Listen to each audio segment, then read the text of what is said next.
What is up, world? What is up? It is Miss Naya. It's your girl, Miss Naya, and today I am not in the car. Today I just wanted to come here. For those of you guys who don't know me, again, my name is Miss Naya. I am partnered with Envision Nutrition, My Vision, My Life, and Lips of Love Teas. And today I am just coming to you guys with a little bit of research that I have been taking notes on. And as I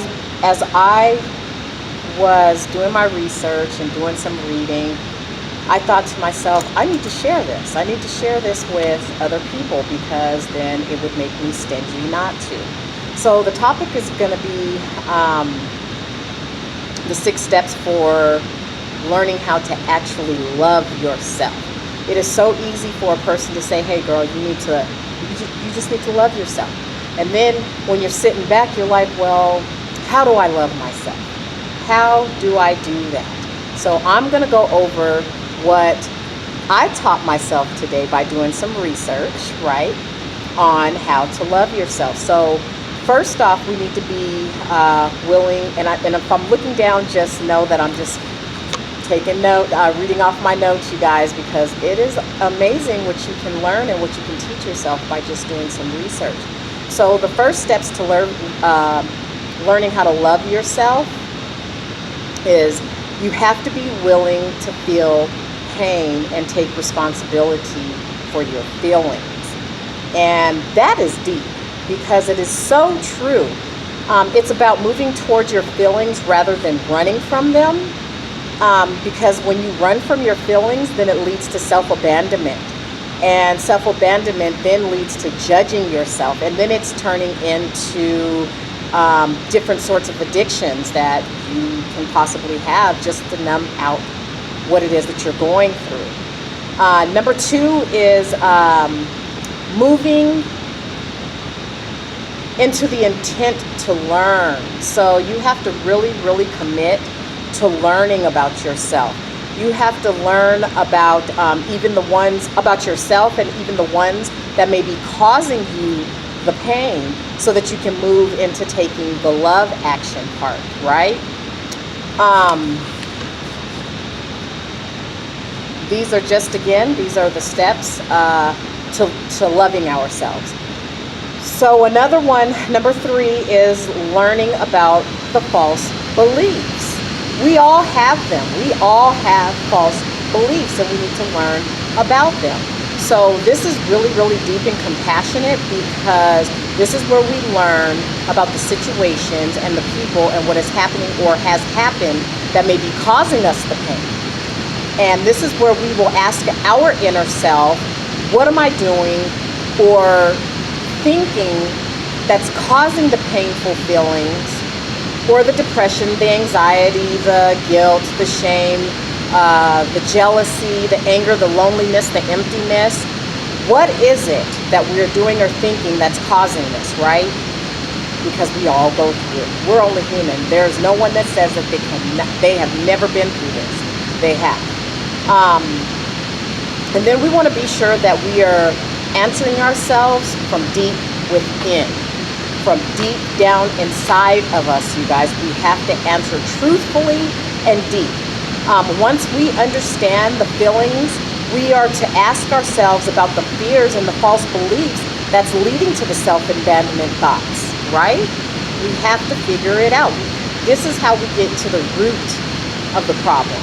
Instead, like the weeds, where some people will just go and chop the top of the weeds off, but the root is still remaining. We got to get to the root of the issue, the root to the problems. So then number 4 is we have to start a dialogue with our higher selves now that we done went through the first 3 steps. And the key is to just be open to learning about loving ourselves. And the answers may come immediately or they may come over time.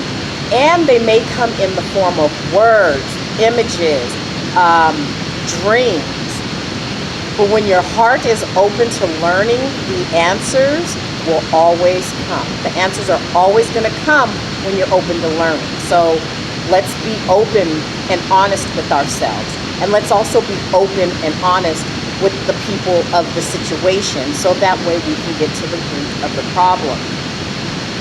Number 5 is take loving action, okay? So a good way to look at loving yourself is by emphasizing the action. So what can I do to love myself, rather than how can I feel love for myself?